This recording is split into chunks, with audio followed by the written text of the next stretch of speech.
저는 지난 주간 4박 5일 동안 연변자치구죠. 중국에 따르면 동북 삼성이 있는데 길림성이라고 합니다. 거기는 길림성.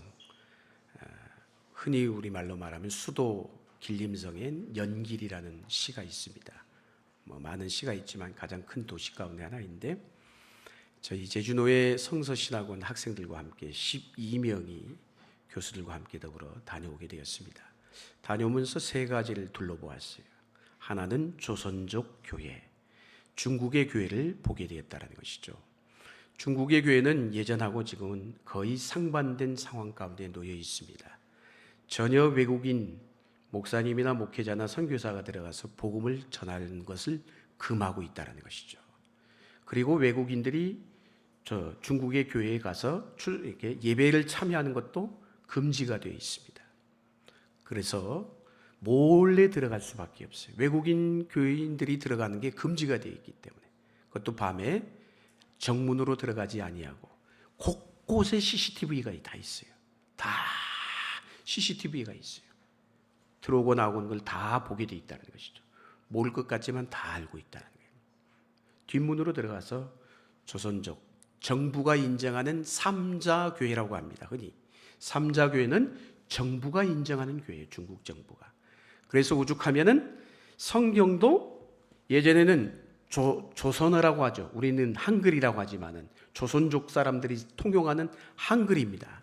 한글 성경으로 말씀을 가르치고 복음을 전했는데 지금은 그러지를 못해요. 한글 성경이 없어졌어요.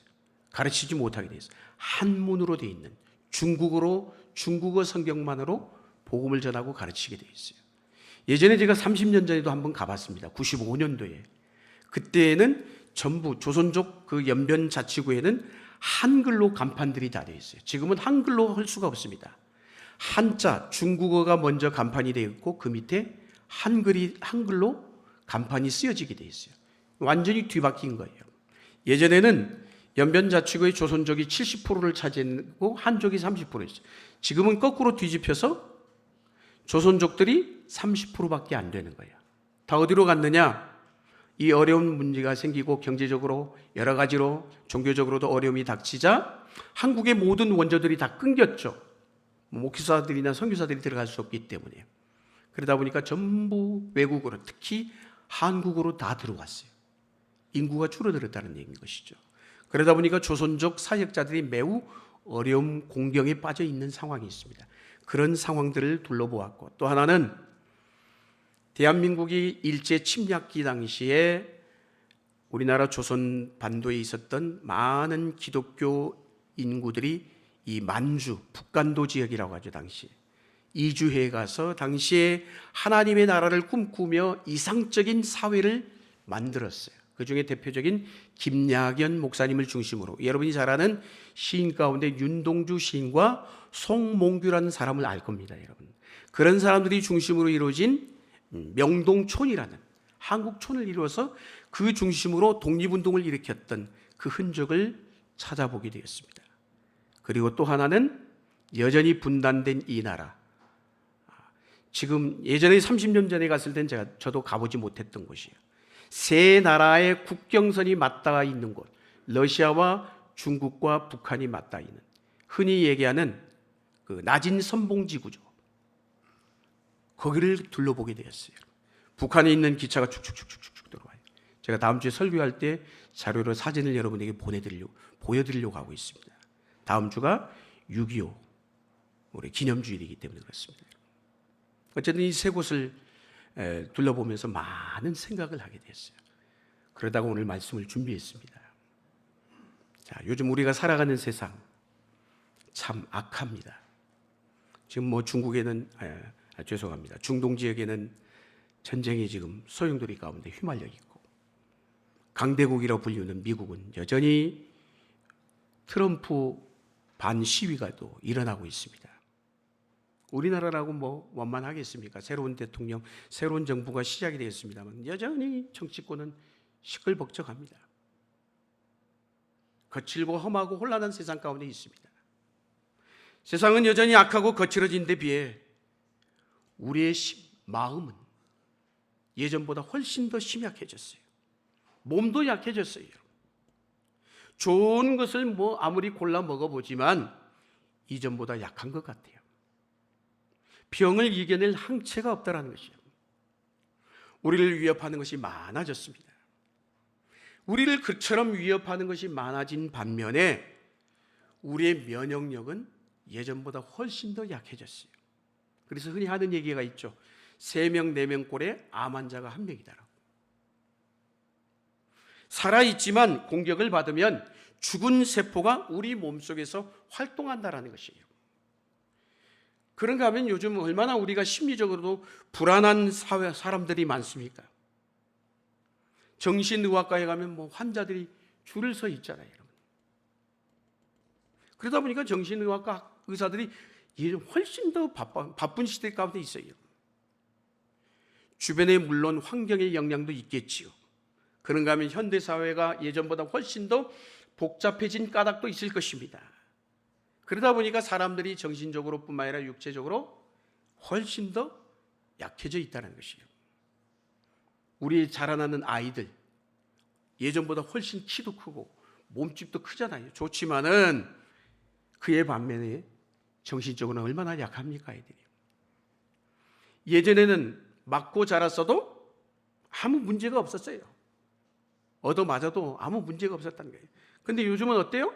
한 대 맞아보세요. 난리가 납니다. 죽는다고. 그런데 아이들만 약해진 게 아닙니다. 어른들도 마찬가지인 것이에요. 예전에는 순교 정신이 있었어요. 제가 방금 조선족 교회를 얘기했는데 조선족 교회가 그래서 한국 교회가 자꾸 도와주다 보니까 뭘 잃어버렸느냐? 그 목사님의 입에서 나오는 게 야성을 잃어버린 것이에요. 오늘 우리 한국 교회도 야성을 잃어버린 시대를 살아가고 있어요. 편안하니까 좋은 게 좋은 거다. 순교 정신을 있었는데 요즘은 아무것도 아닌 별것도 아닌 문제에 시험에 듭니다. 그러다 보니까 사람들이 쉽게 무너져요. 별것 아닌 일로 인해서 마음이 깨어지고 죽겠다고 하고 힘들다라고 얘기를 합니다. 한마디로 신앙생활을 하는데 겨우 해내는 사람이 많다는 거예요. 작은 일에도 시험에 들고 무너져요. 신앙생활을 오래 했던 사람들도 보니까 한순간에 무너집니다. 한순간에. 가정이 깨어져요. 왜 이런 일들이 일어날까요?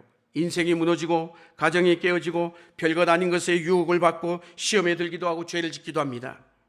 요즘에 이성의 유혹도 만만치가 않아요. 이 세상이 마치 뭐와 같으냐? 유리 그릇과 같아요. 유리 그릇과 같아요. 한 방에 그냥 깨져버리는 것이에요. 예수님을 믿지 않는 사람이 아니에요. 믿는 사람이에요. 그런데도 예수님을 믿는 사람이, 그것도 상당한 기간 동안 예수님을 믿어온 사람, 야, 저 사람이면 저 정도면 그럴 것이라고 생각하지 않았던 사람이 무너져 버리는 것이에요. 이게 바로 오늘 이 시대의 우리 신자들의 문제인 것입니다. 사랑하는 여러분, 우리 이 문제 앞에 우리는 어떻게 생각해요? 모든 것을 우리는 무엇으로 생각해야 돼요? 영적으로 바라보고 영적으로 생각할 줄 알아야 되는 것이에요. 신자들은 얼렁뚱땅 신앙생활을 해서는 안 되는 것입니다. 대충 적당히, 그건 신앙생활이 아닌 것이에요. 신앙생활을 제대로 해야 우리의 믿음이, 신앙이 자라나게끔 돼 있어요. 제대로 안 하니까 자라지 못하고 멈춰서 있는 것이에요. 성장하지 않으면 어린 나이 신자가 될 수밖에 없어요. 연약한 자로 살아갈 수밖에 없다는 것이에요. 여러분, 아이들이 자라면서 걷고 뛰고 달려야 되잖아요. 그런데 자라면서 걷지 못하고 뛰지 못하고 달려보지 못했어요. 걷고 뛰고 달려야 아이들이 자라게끔 되어 있는 것이에요. 자라면서 예전에 할 수 없던 것을 할 수 있게 되는 것이죠. 그런데 성장이 멈춰버려요. 그러니 문제가 될 수밖에요. 자라지 않는 것이 문제인 것입니다. 자라야 되는데요. 오늘날 신자들의 삶을 보면 예수님을 믿고 난 후 어느 정도까지는 다 믿음이 자라가요. 그런데 어느 시점에 와서 그냥 믿음이 멈춰버리는 경우들이 있어요. 자라질 않습니다. 성장하지 않으니까 시험에 들고 유혹에 빠지고 한순간에 추락하고 엉망진창이 되어버리는 것이에요. 세상은 예전이나 오늘이나 늘 악했어요. 오늘만 악한 게 아니란 말이에요. 세상에는 늘 어제나 오늘이나 유혹이 많았던 것입니다. 사탄은 살아있단 말입니다. 죽은 게 아니에요, 여러분. 그런데 우리는 악한 세상을 탓만 합니다. 남 탓을 합니다. 사랑하는 여러분, 우리는 강해져야 합니다. 옆에 분에게 선포하십시오. 강해지십시다. 할렐루야. 내가 강해져야 되는 것이에요. 이 세상에 우리는 기도할 때 그렇게 기도해. 하나님, 시험이 없게 해 주옵소서. 시험이 없게 해달라고 기도할 것이 아니라 어떤 시험이 온다 할지라도 그 시험을 이기게 해달라고 기도해야 되는 것이에요. 유혹하는 사람이 없게 해달라고 기도할 것이 아니라 유혹이 온다 하면 그 유혹을 이겨낼 수 있는 믿음을 달라고 기도해야 되는 것이에요. 세상은 악합니다. 마귀는 이 세상 마지막 날까지 야단법석일 수밖에 없어요. 세상이 좋아질 것 같죠? 좋아졌다라고 해요. 세상적으로 좋아진 거야. 그러나 영적으로는 더 악해질 수밖에 없어요. 그러기에 우리는 영적으로 자라야 되는 것이에요. 자라지 않으면 온갖 것에 걸려 넘어질 수밖에 없다는 거예요. 여러분, 교회를 오래 다녔음에도 별것 아닌 것에 왜 힘들어합니까? 힘들어하는 이유가 도대체 뭐냐라는 거예요. 자라지 않았기 때문인 것이에요.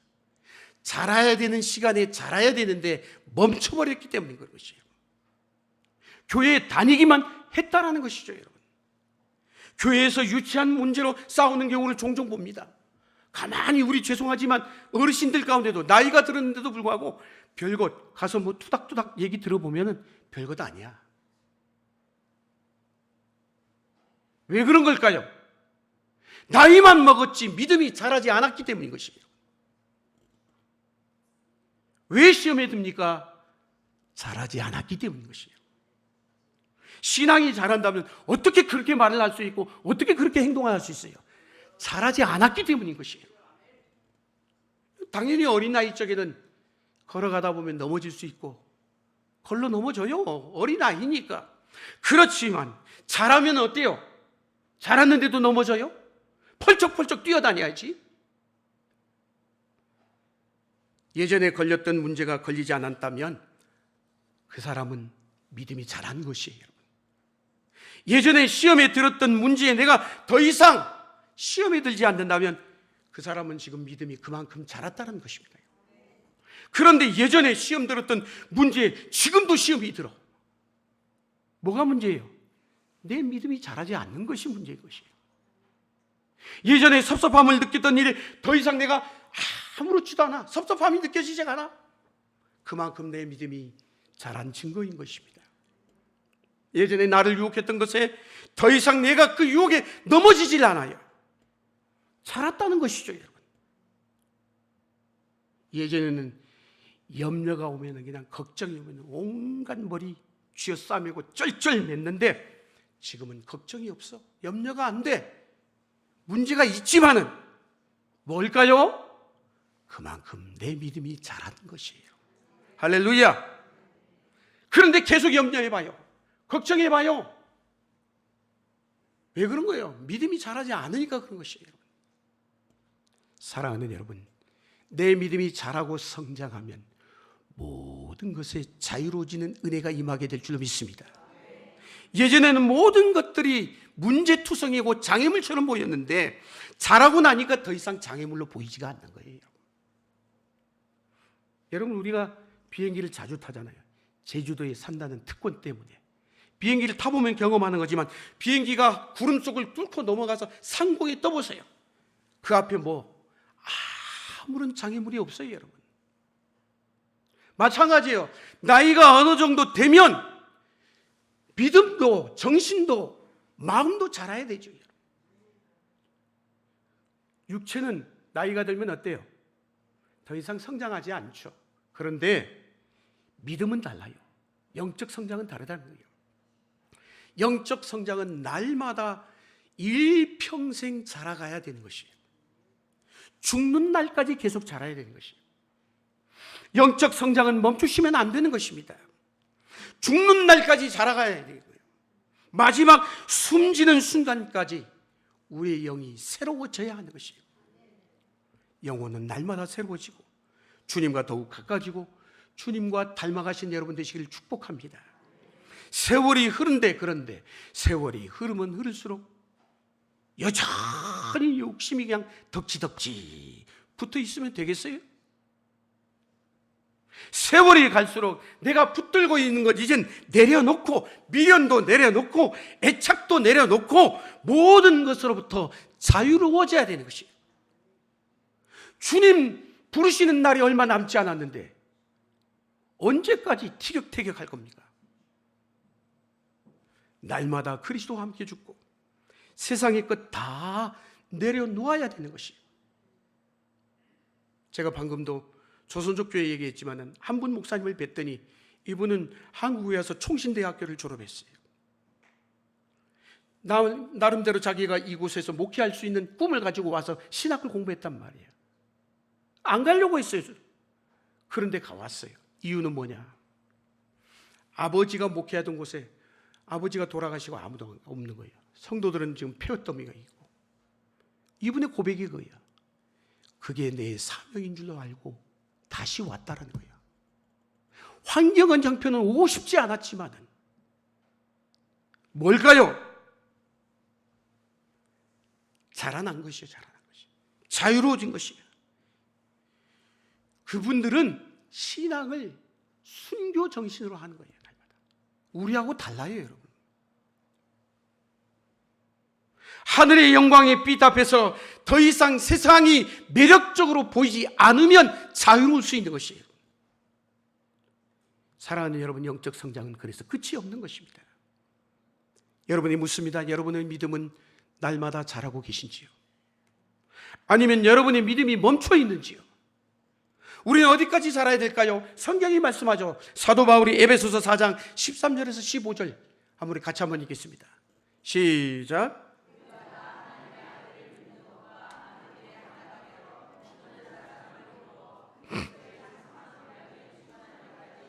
15절. 아멘. 우리는 누구에게까지? 그리스도에게까지 자라야 되는 것이에요. 우리의 목표는 그리스도란 말이에요. 우리는 그리스도의 수준에까지 도달해야 되는 것이에요.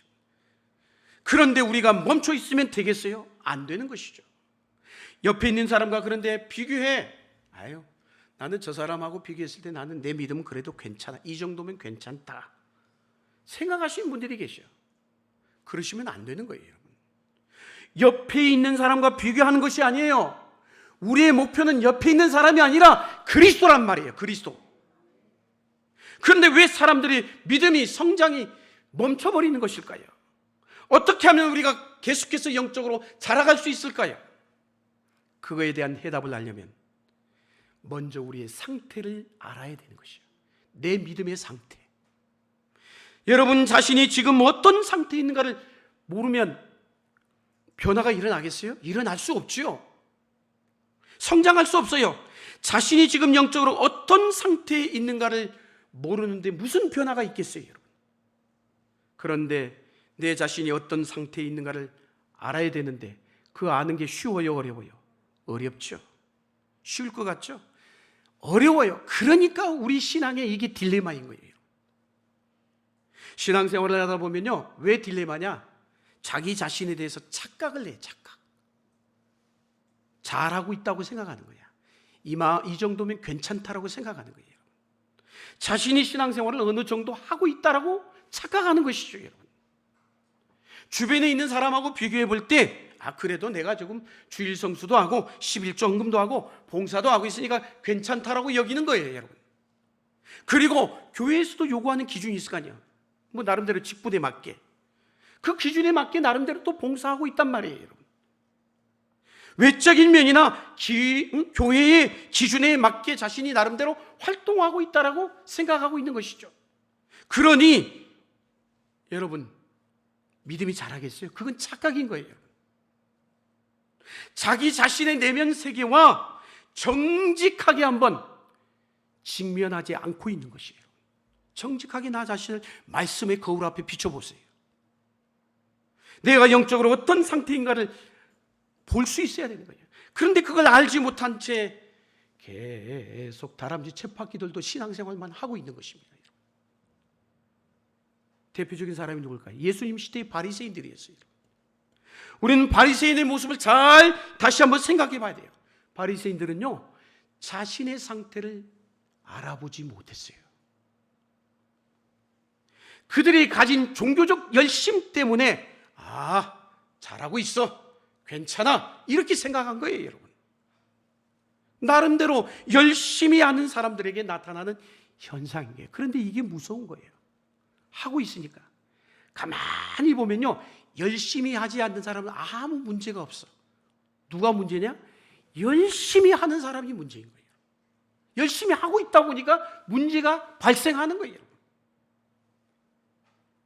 그런데 그 문제 발생 시에 나를 정확하게 말씀의 거울 앞에 비춰볼 수 있어야 되는 것이에요.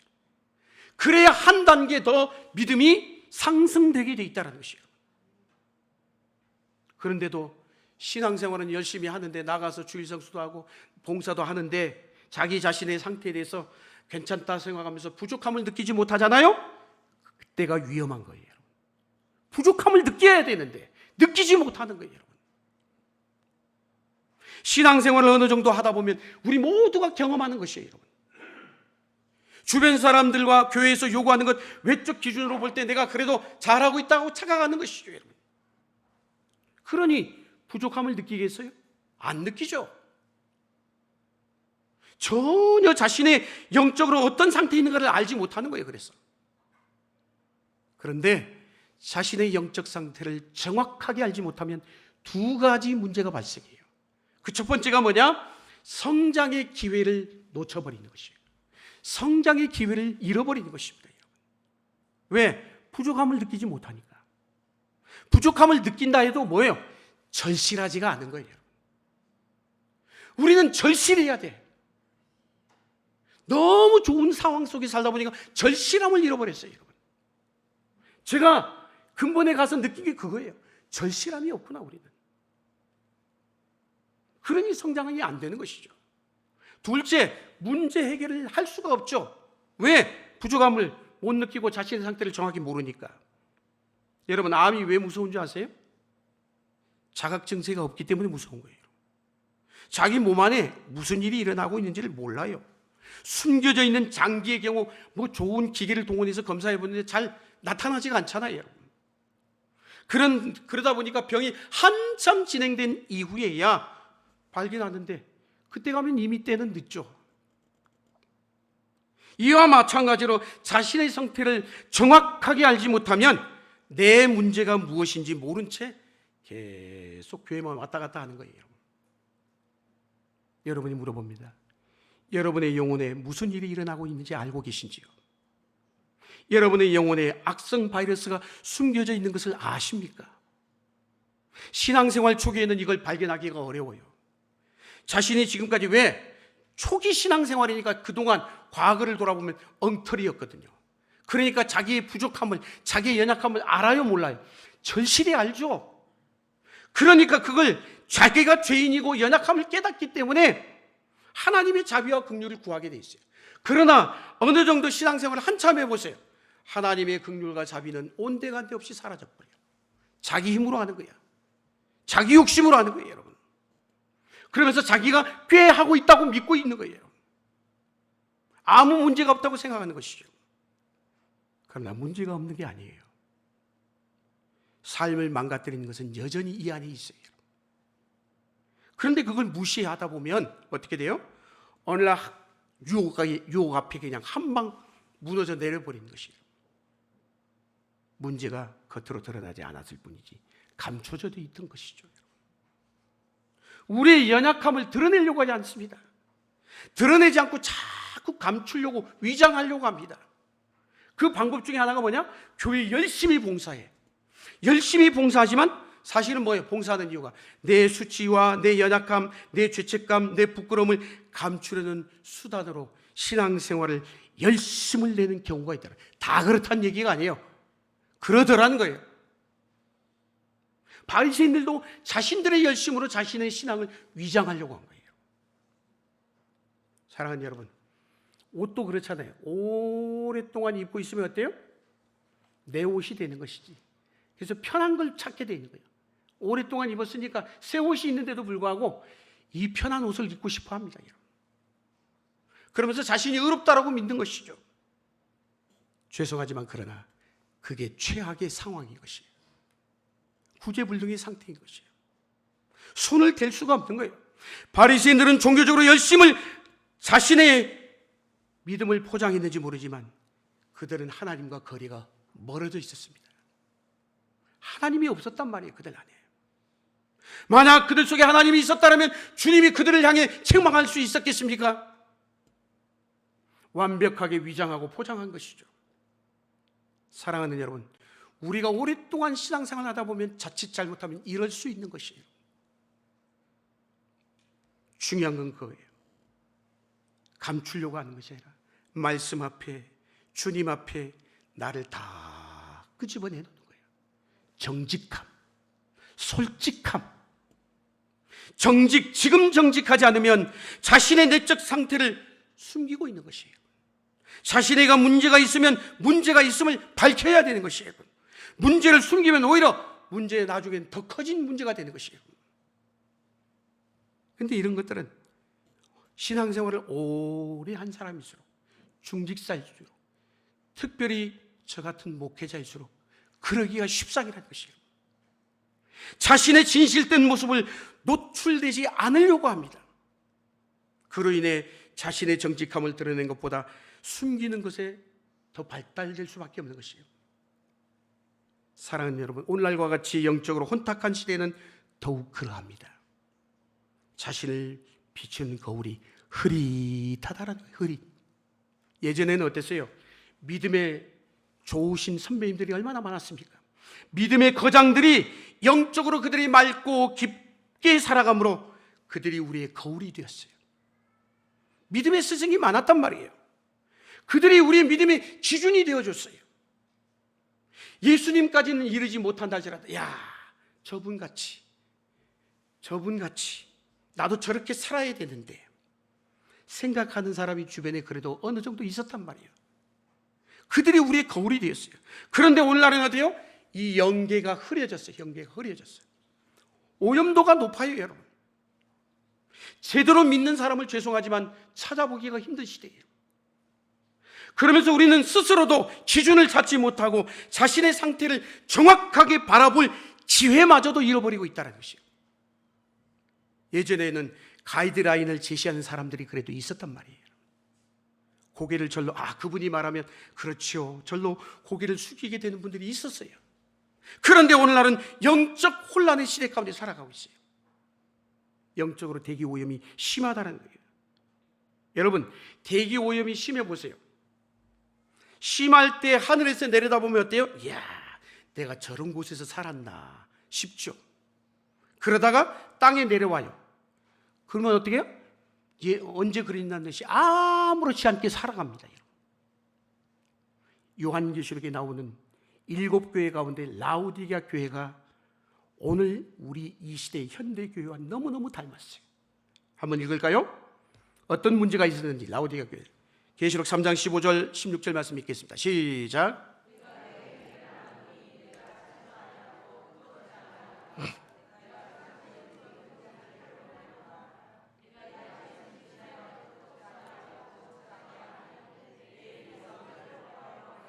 아멘. 굉장히 세게 말씀하신 거예요.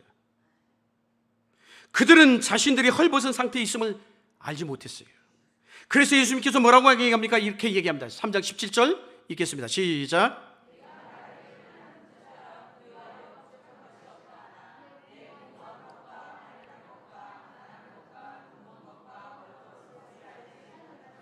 아멘. 가련하고 비참하고 벌거벗어서 수치스러운 것을 알았어요, 몰랐어요? 알지 못했다라고 얘기하고 있어요. 모르니까 그렇게 사는 것이죠. 알았다면 그렇게 살았을까요? 자신이 어떤 상태인가를 제대로 알면 신앙생활을 그렇게 할 수 없죠. 그래서 예수님께서 이 가련한 라오디게아 교회에 이렇게 답을 주십니다. 3장 18절 말씀 이어서 읽겠습니다. 시작.